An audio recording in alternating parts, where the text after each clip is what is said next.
Bonjour, bonjour! On se retrouve donc pour faire la conclusion sur le mois qu'on vient de passer au Népal. Donc le bilan, le budget, notre itinéraire, nos recommandations, ce qu'on a aimé, ce qu'on n'a pas aimé, tout sera dans cette vidéo. On attaque tout de suite avec notre itinéraire. Donc on a commencé par loger au début à Patan, en banlieue de Katmandou.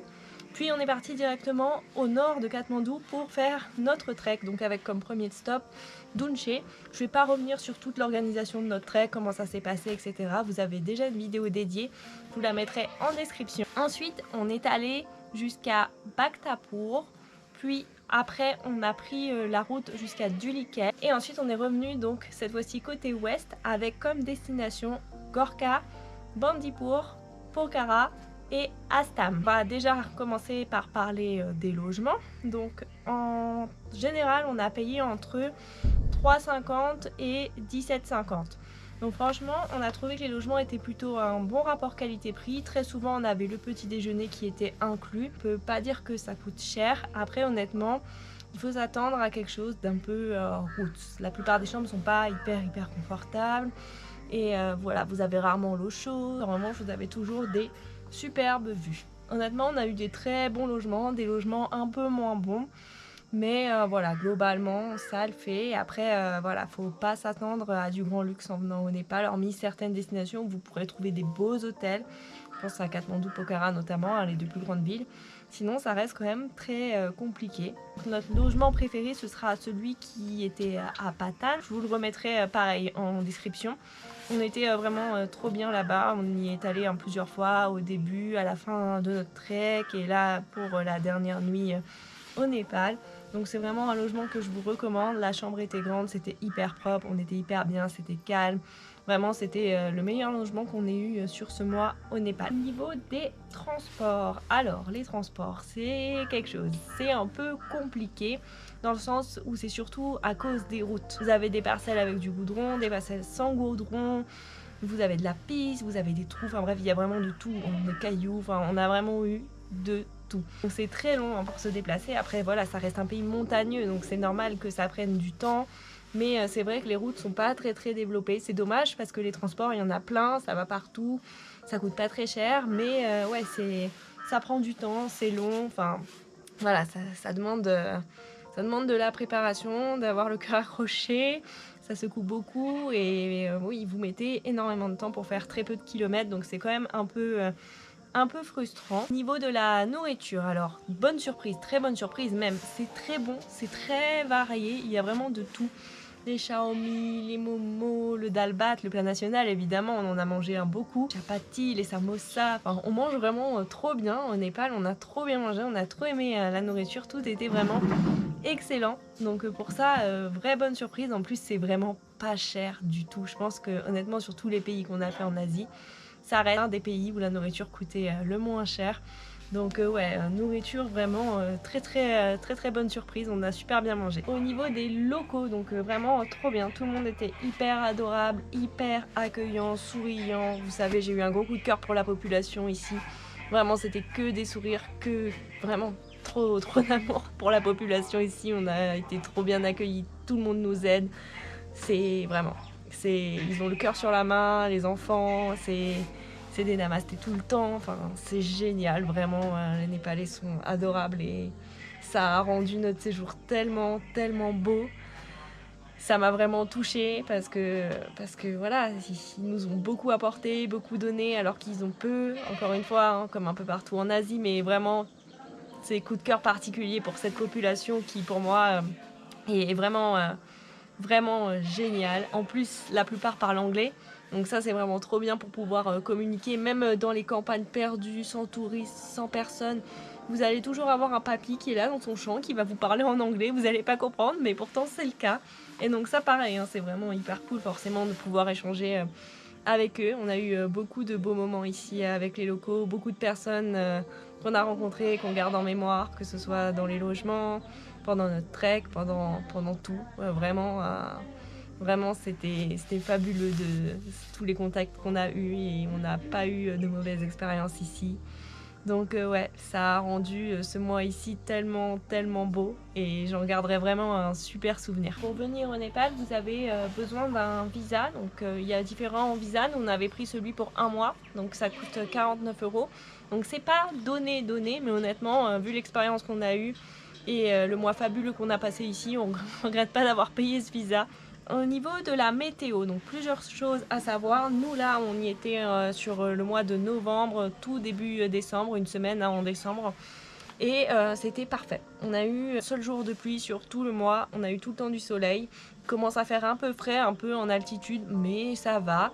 Donc au niveau de la météo, c'était nickel, mais il faut savoir que voilà, il y a des périodes pour venir au Népal. Donc la meilleure période, c'est notamment de novembre à avril, en sachant que vous ne pouvez pas trekker à toutes les périodes. Si vous venez pour trekker, c'est surtout novembre, décembre et mars-avril, parce que l'hiver au Népal, donc décembre, janvier, février, il fait vraiment très froid, donc ça reste compliqué de monter en altitude. Et après, il y a la saison des pluies qui dure donc de mai à fin octobre à peu près. Et là, c'est la mousson intense. Apparemment, il pleut énormément pendant cette période au Népal. Et là, tout devient compliqué. Il fait très chaud, très humide. Vous ne pouvez plus vous déplacer vu l'état des routes, vu que ce sont des pistes généralement. Il y a même des villages, on nous l'a dit plusieurs fois, qui étaient complètement inaccessibles, hormis à pied. Donc vraiment, la saison des pluies, apparemment, ici, c'est l'enfer. C'est pas du tout la bonne période pour venir au Népal, donc ouais, je vous recommande vraiment de venir plutôt sur novembre, décembre et mars, avril. Alors juste petit aparté, je me suis rendu compte que j'avais oublié de vous parler de quelque chose au niveau de la météo.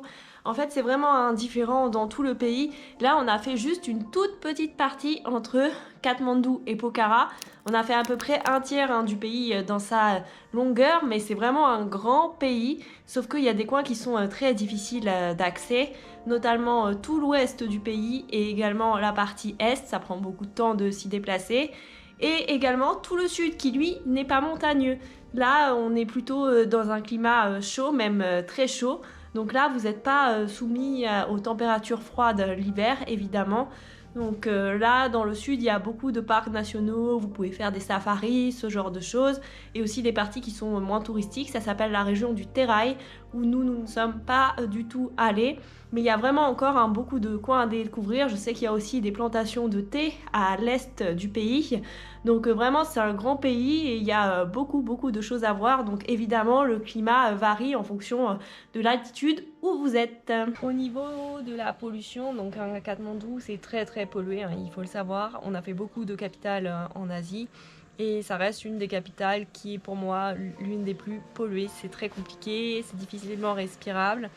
Donc voilà, la pollution elle est présente, mais dès que vous sortez de Katmandou, par contre, c'est ok. Même à Pokhara, il n'y avait aucun problème de pollution. C'est vraiment localisé à Katmandou et dans la vallée autour, vers Bhaktapur, etc.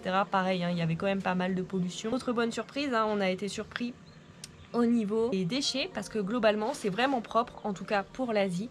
Il n'y a pas de déchets partout, ils font attention, il y a des poubelles, ils ne jettent pas n'importe où, n'importe comment.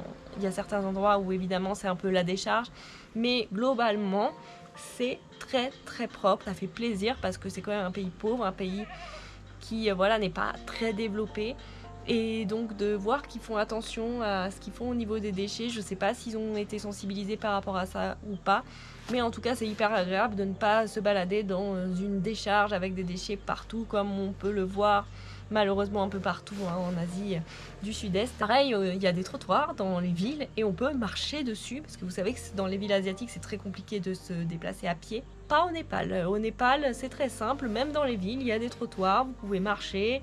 Vous n'êtes pas là en galère à marcher sur la route avec les scooters, les motos, les nanis, les nanas. Non, vous pouvez marcher tranquillement sur le trottoir. Donc ça pareil, hein, ça nous a fait plaisir quand on a vu comment c'était ici, parce que c'est vrai qu'on n'a pas l'habitude de ça en Asie. Autre bonne surprise, la connexion internet. Partout, on a eu une super connexion, sauf à 4300 mètres d'altitude pendant notre trek où évidemment on ne captait rien. Mais sinon, partout, même à 3000 mètres, etc., on avait le Wi-Fi, ça marchait très bien, partout ça marche très bien. Donc trop surprise par rapport à ça, parce que je vais être honnête, on a fait la Corée pendant la première saison et le Wi-Fi est meilleur au Népal qu'en Corée. Donc c'est pour vous dire à quel point le Wi-Fi est bon. Pareil pour la 4G, globalement vous captez très bien partout et pourtant c'est un pays montagneux. On pourrait penser que c'est compliqué à des endroits.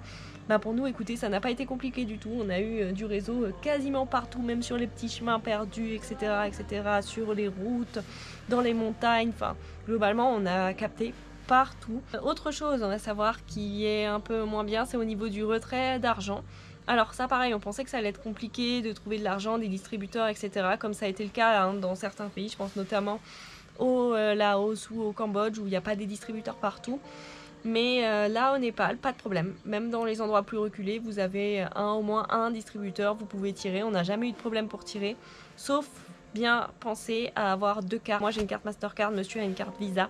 Et généralement, dans la plupart des banques, on peut plutôt tirer avec la carte Visa qu'avec la carte Mastercard généralement, mais les Mastercard c'était pas trop accepté hormis dans certaines banques.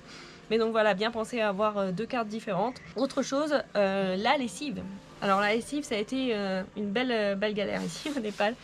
Il y a très peu de machines à laver, les hôtels généralement n'en ont pas, il a tout à la main. Hormis dans les grandes villes, Pokhara, Katmandou, où ça se trouve. Sinon, honnêtement, c'est très compliqué. Donc, bien anticiper où vous voulez faire votre lessive, parce que ça peut être vraiment une vraie galère, ou alors il reste la solution, évidemment, de tout laver à la main. Mais c'est vrai que c'est la première fois où on galère autant à trouver des laveries, des endroits où on peut laver notre linge. Je vais vous redonner les petites adresses de restaurants, un coup de cœur, pour en revenir un peu sur la nourriture. On a Balakou Food Point à Bhaktapur, qui était vraiment trop bon.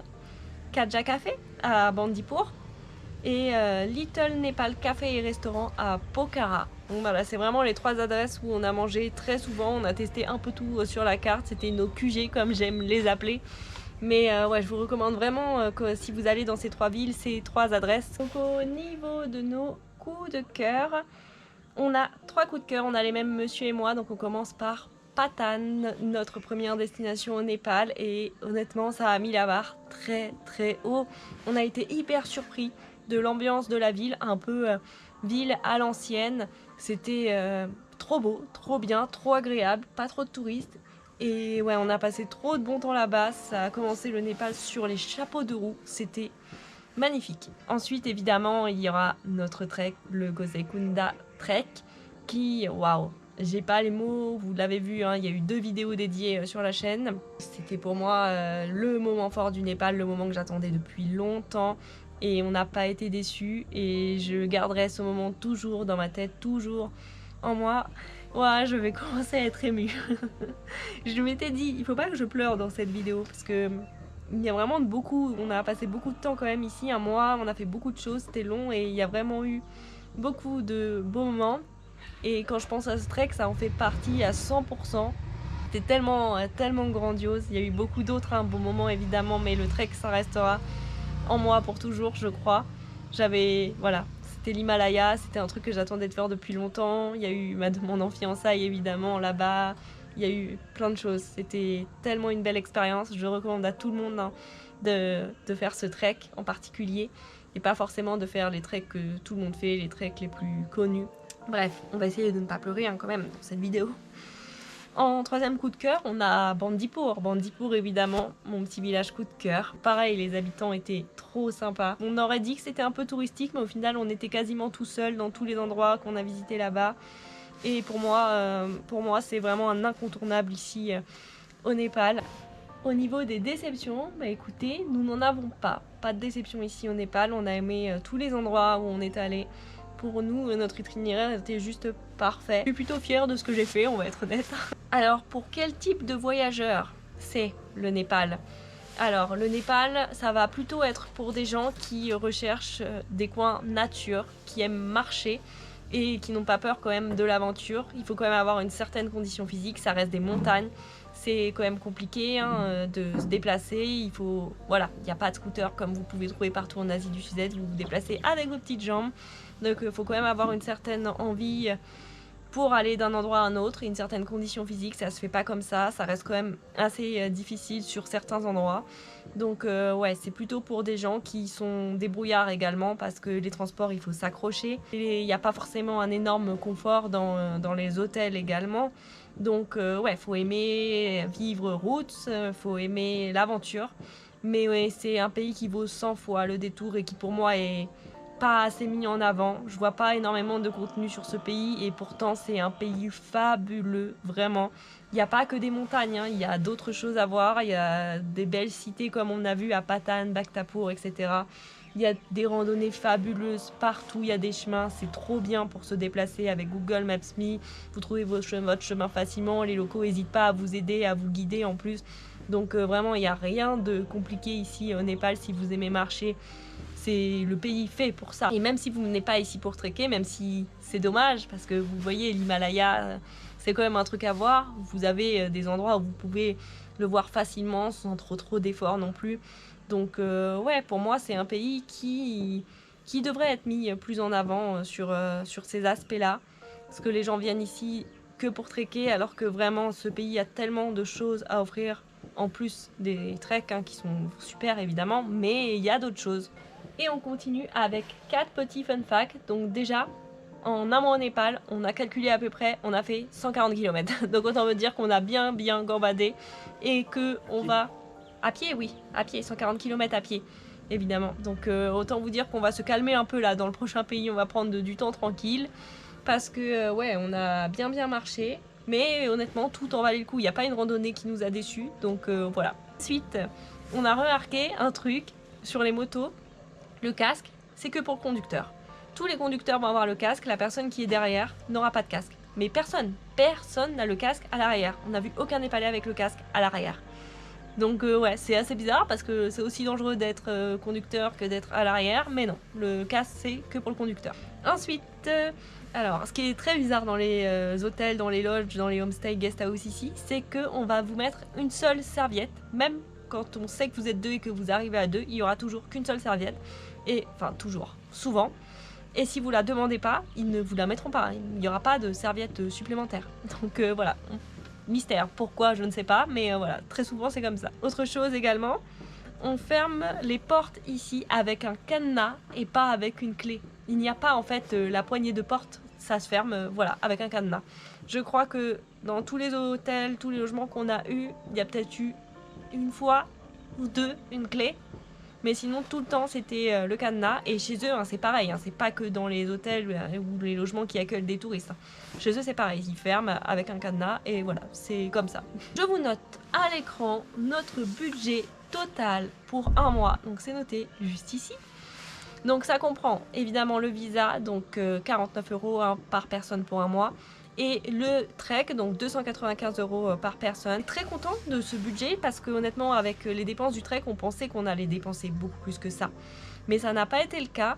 Ça reste quand même bon marché, hein, surtout au niveau des logements, de la nourriture, des déplacements, des activités aussi. Hein. Au final, il y a peu d'activités qui sont payantes, peu de temples qui sont payants. On a fait beaucoup de temples qui étaient gratuits. Il y a juste les Durbaskar, c'est les grandes places à Bhaktapur, Katmandou, Patan, qui sont payantes. Mais honnêtement, c'est tellement grand que ça vaut le coup de payer pour aller les visiter. Mais sinon, globalement, le reste était gratuit. On a payé pour quelques temples, mais il y en a énormément où on n'a rien payé du tout. Ouais, c'est pas dans les activités que vous allez dépenser énormément, hormis les treks qui évidemment vaut un peu d'argent. Mais vu le trek qu'on a fait et toutes les destinations qu'on a faites, parce qu'on a quand même bien bougé, et on a aussi beaucoup bougé en taxi hein, quand on était dans la vallée de Katmandou, parce qu'on voulait pas se galérer avec les bus locaux au début. Donc ouais, franchement, je trouve qu'on s'en sort vraiment très bien et je suis très contente du budget qu'on a réussi à tenir sur ce mois ici au Népal. Donc pour en finir sur cette conclusion, vous l'avez compris, pour moi ça a été un énorme coup de cœur. On a fait maintenant, c'était le 11e pays hein, qu'on a fait en Asie. C'est difficile de les classer toujours parce qu'il y a toujours des choses qu'on a aimées dans un pays, moins dans un autre, etc. etc. Mais pour moi, ça va dans le top. Vraiment, ça va dans le top. Et je ne m'attendais pas à ce que ce soit aussi bien et surtout aussi diversifié parce qu'il y a énormément de choses à faire, de paysages à voir. Et évidemment, les locaux, hein, comme je vous l'ai dit, qui ont rendu ce voyage encore plus beau. Donc clairement, je laisse une partie de moi ici quand on va quitter le Népal. J'ai vraiment adoré ce pays et je pense que j'oublierai pas ce mois qu'on a passé ici. C'était vraiment trop bien. Monsieur et moi, on a adoré. On a passé des super moments. Et je vous recommande vraiment de venir le visiter, même s'il y a des choses où c'est compliqué, notamment les transports et les déplacements. Ça en vaut le coup 10 000 fois, vraiment ça en vaut le coup. Voilà tout ce que je peux te dire sur le Népal. N'hésitez pas, si vous avez d'autres questions sur des sujets que j'ai pu oublier d'aborder, à poser les questions directement en commentaire. Et moi, je vais vous laisser ici et on se retrouve dans la prochaine vidéo, dans un nouveau pays.